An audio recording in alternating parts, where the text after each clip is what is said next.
Hola, este es un video de pocos minutos sobre las plantas, sus características y por sobre todas las cosas su simple clasificación. Estaríamos viendo sobre básicamente las características que tienen las plantas dentro de los distintos reinos de la vida. También estaremos viendo sobre el origen de las plantas y cómo evolucionaron. También estaremos viendo un poco sobre la fotosíntesis o la manera en que las plantas funcionan en términos de su nutrición.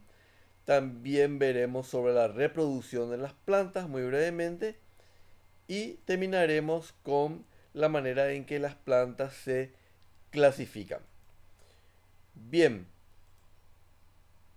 las plantas se caracterizan por ser eucariotas, es decir, sus células sí tienen núcleo, por ser pluricelulares y por ser autótrofas, es decir, elaboran sus propios alimentos. Esa es una característica que poseen las plantas en comparación con los demás reinos. Entonces ustedes pueden ver acá que, por ejemplo, son igual que los animales en términos de sus tipos de células. Eucariotas también son pluricelulares, pero a diferencia de los animales, son autótrofos, es decir, elaboran sus propios alimentos. Ahora veremos sobre el origen de las plantas. Las plantas se originaron a partir de algas que luego fueron evolucionando en sus primeras formas más primitivas, que es el caso de los musgos.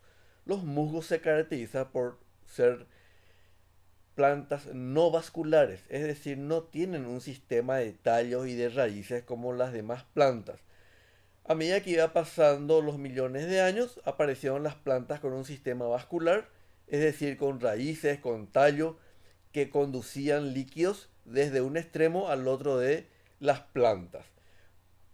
Aún no aparecían las flores aparecieron luego con las semillas, como es el caso de las plantas con flores primitivas como son los pinos. Y finalmente aparecieron las plantas vasculares con flores, con semillas y con frutos. Y las plantas con frutos se clasifican en dos grupos según sus semillas, sean monocotiledonas o sean dicotiledonas. Esto vamos a ver en la parte de clasificación. Pero recordar lo que acabé de decir, de que las plantas se originaron en primer lugar a partir de plantas primitivas como los musgos, que no tienen sistema vascular, no tienen flores, no tienen semillas y mucho menos frutos. Luego aparecieron plantas con sistema vascular, pero sin flores. Luego plantas con flores y con semillas, pero sin frutos. Y finalmente las que sí tienen frutos. Muy bien, esa es la evolución de las plantas. Ahora estaremos viendo la fotosíntesis. La fotosíntesis es un proceso físico-químico que ocurre en las hojas o en las células que poseen clorofila. Básicamente, la planta requiere agua, requiere dióxido de carbono y también requiere luz solar. Y a partir de esos tres elementos, la planta elabora azúcares y expulsa oxígeno. No todas las partes de la planta pueden fabricar sus alimentos. Por ejemplo, las raíces no tienen capacidad para elaborar sus alimentos. Por lo tanto, hay que enviarles los azúcares o los alimentos a través de unos conductos que posee el tallo. Estos conductos, como vemos aquí en esta imagen, se denominan el xilema, que son conductos que llevan agua y minerales hacia las hojas, y los conductos llamados floema, que traen agua y azúcares hacia la raíz y hacia las partes de la planta que requieran ese alimento. Entonces, básicamente un corte de tallo estaremos viendo nosotros, según esta imagen, que está formado por una serie de conductos que suben y que bajan. Esos líquidos se conocen con el nombre de savia. La savia bruta es la que sube, está formada exclusivamente por agua y minerales. Y la savia elaborada es aquella por donde bajan, es un flujo de agua y de alimentos. Entonces, esa básicamente es la fotosíntesis. Ahora estaremos viendo sobre la reproducción de las plantas. Las plantas pueden tener una reproducción sexual en donde las flores constituyen los órganos sexuales que poseen la parte masculina que contienen el polen y la parte femenina en cuya parte más baja contienen los óvulos para que puedan ser fecundados por estas células sexuales. Una vez que las células se fecundan, la flor se marchita, se cae y aparece el fruto conteniendo en su interior a las semillas. Acá podemos ver la naranja, una fruta que en su interior contiene las semillas. Estas semillas luego van a germinar, dando origen a una nueva planta. No todas las plantas tienen reproducción sexual con flores. Habíamos dicho que el helecho, por ejemplo, no tiene flor y se reproduce mediante unas células llamadas esporas.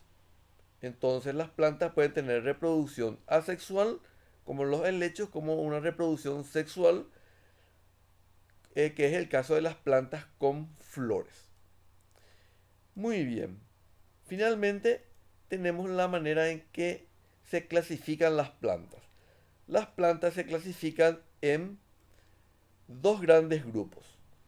Aquellas que no tienen un sistema vascular, que habíamos dicho es el caso de los musgos.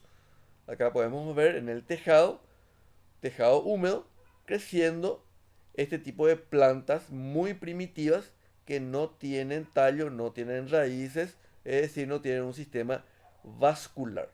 Entonces, este es el primer grupo. Y el otro grupo es todas aquellas que poseen un sistema vascular. Las que poseen sistema vascular pueden clasificarse en las que no tienen flores ni semillas, como es el caso del helecho, y aquellas que sí tienen flores y semillas. Entre las que tienen flores y semillas tenemos las que no tienen frutos, como es el caso del pino, y aquellas que sí tienen frutos, que puede ser la naranja, la manzana, etc. Y se clasifican finalmente estas en dos grupos. Aquellas que tienen semillas con un solo cotiledón. Acá vamos a ver qué es el cotiledón. El cotiledón es un componente de la semilla que contiene los nutrientes para que pueda germinar la planta. Algunas semillas tienen uno solo y otras, como es el caso del poroto, tiene dos partecitas, es decir, tiene dos cotiledones. Entonces, las plantas con frutos se clasifican en las que tienen un solo cotiledón y las que tienen dos cotiledones. Una manera de reconocer las plantas que tienen un solo cotiledón es observando las nervaduras de sus hojas. Normalmente son paralelas. No así en este caso del poroto, que podemos ver que sus nervaduras se dividen en dos lados a partir de una nervadura central. El fondo de nuestra presentación, pueden ver acá perfectamente que está dado por una nervadura principal y luego las secundarias, que es la presentación clásica de las plantas dicotiledones. Muy bien, espero que les pueda servir este video de ayuda y nos encontramos en una próxima videoclase.